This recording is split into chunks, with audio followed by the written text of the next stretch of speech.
the focus on what you're giving insight on with relative to photography. But I also want to look forward and go, gosh, music, 12 years ago, they may not have looked ahead very well. How much of a sense of urgency is there, or should there be, for photographers right now? Well, here's the way the cycle always works. It starts with opportunity, and it pretty quickly leads to dread, and then it ends up with zombies, right? And right now, we're just going to the end of the opportunity segment. And if you don't hurry, when we enter the dread segment, it's all downhill from there. That you got to say, someone's going to put me out of business in the next 2 years. It might as well be me. Put yourself out of business. The faster you put yourself out of business, the better, right? So like if I was someone who shot headshots, I'd figure out a way how to set up a factory of headshot shots that doesn't process 6 people a day, but processes 80. And then I would cut my prices by 50%, have a line out the door, all the actors in my town in 3 days, pack up and go on to the next place. All the other headshot people will hate me for that. But guess what? If I don't do it, it's going to happen anyway. And you can look at every single industry. You figure out who's going to come in and blow this thing up. When Sotheby's and Christie's thought about online, they said, well, we don't want that to happen. We don't like online auctions. So Pierre eBay just eliminated them. Right. When Random House thought about search, they said, well, we really make books. So Google eliminated them. Right. Wikipedia, Britannica, it goes back and forth. So you just got to eliminate yourself. You got to find out what story could be told in a dramatically more efficient way or dramatically more effective way and go tell that story. So if I'm a photographer listening to this conversation and I want to have a couple things, the idea of my brand, the idea of what I do for my clients, the story I tell, even the ideas represented in the work, if I want those things to spread, I'm curious what you'd give advice to 3 different groups. The first group I'm thinking about is the established photographer, what would you say? The second is those just starting out. And then the third is the folks, the creatives that are feeling stuck in between. Is there any difference in the advice, or is it all the same? Yeah, well, I guess I'd start by this. If you take average pictures for average clients, and you should be honest about that, you need to stop. Because that industry is over. Right. So then you have to figure out, well, what am I going to do that's either for not average clients, or what am I going to do that's not average photography? I would hire yourself on spec to be as over the top as you can possibly imagine and give it all away. That you're going to build a following when you do your best work, which means work without a client, which means work where you're indulging your best vision. And if it's truly extraordinary, it will spread. It will get talked about. And if it doesn't, then you're not being honest with yourself about what extraordinary is. Once you've done that and it spreads, you will be amazed at how often people call you on the phone and say, I want one of those things like that one. People don't have a lot of imagination. But what you've done is established a style, established a voice, and you're the only one in the world who's the originator of it, so I can't wait. A lot of guys or directors give me one of those OK Go music videos. But OK Go is the originator. That's right. They didn't get paid to make the first one. They got paid to make the second one. Fantastic example. Stephen Pressfield, who I know you've read and appreciate quite a bit, and you talk about this in Linchpin, he talks about the resistance, which is both internal, my personal resistance, as well as external, like the establishment that don't like change and are fighting against it, and can be actually rather mean about it. What can we do to overcome both kinds of resistances? Second one is really easy. Shun non-believers. Shun them. Ignore them. They're dead to you. Why are you waiting for them to like you? Why are you waiting for them to say congratulations? They're over there. Now, I haven't heard one word from anyone in traditional publishing about the Domino Project. Not one word. Fine with me. If they want to copy me, I hope they will. But I'm not expecting a telegram of congratulations.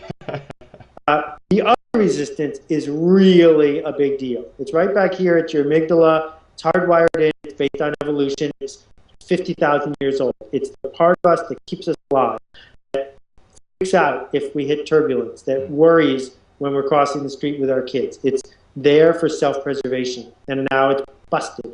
And the reason it's busted is because it's afraid of the wrong things.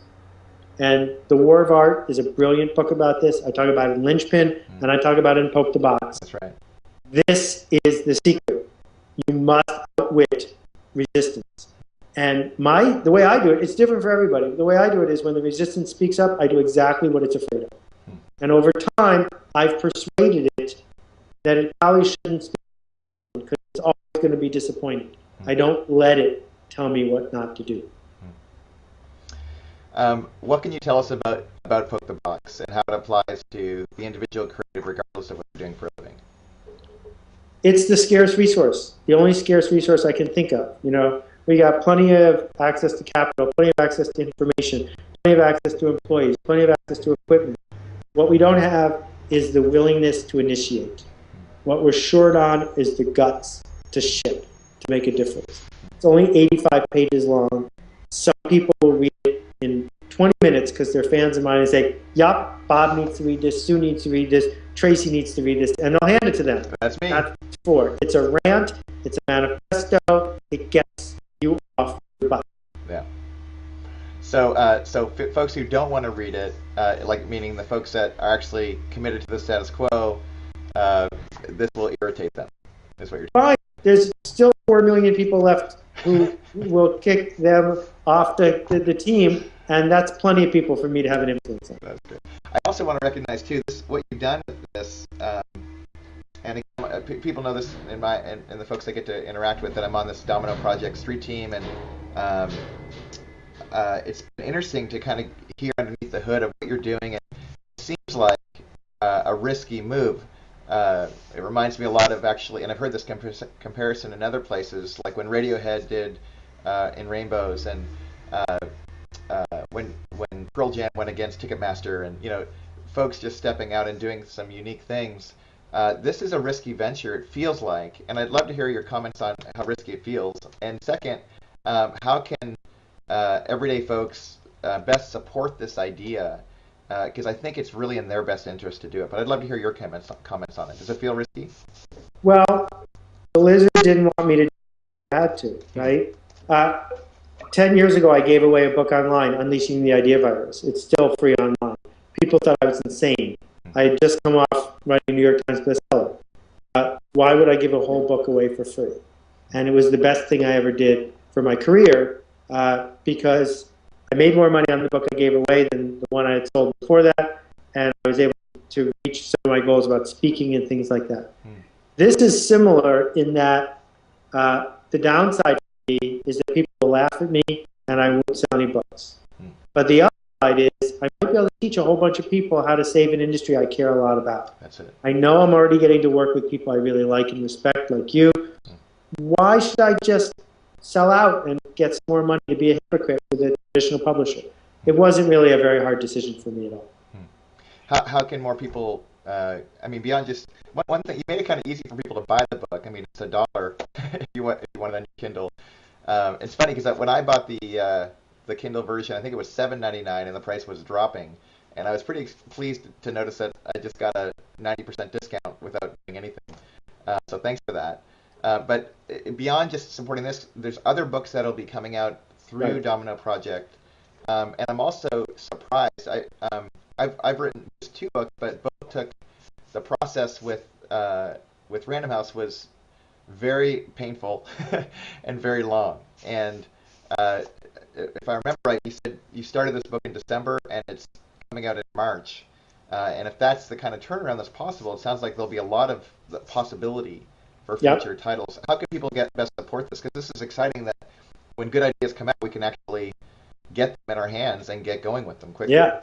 Well, if you Google Domino Project, you'll get to our blog. If you subscribe to our blog, we'll send you alerts for free stuff, announcements about our next thing. That's the key element, is our relationship with the reader. So our goal is to have this core group of 50,000 people who we tell every time there's a new idea, and then each go out to 5 people, right? And we're putting together this that you're on. It's going to grow a little bit, but I'd encourage people to go check out the blog first, and we'll work our way up from there. That's great. I want to your time, Seth, and I can't thank you enough. If you're listening to this and this is the first time you've got to meet Seth Godin, be sure to go to SethGodin.com and click his head. His regular insights are pretty remarkable. You'll notice that by the crazy numbers of retweets, and it's even funnier when you think that Seth doesn't even Twitter much, apart from letting people know about those ideas. So strong encouragement for you to go do that. But more than anything, just Seth, on a personal level, I've said this to you on the side, off air, but you have had a massive impact on my life on a personal level and also professionally, and I just can't thank you enough. So on behalf of the photo community, because I know there's a lot of us who appreciate you, thank you so much. Thank you. Thank you for the time. Thanks for the work you guys do. I really appreciate it. Okay, take care, Seth. Talk to you soon. Ciao. Bye-bye.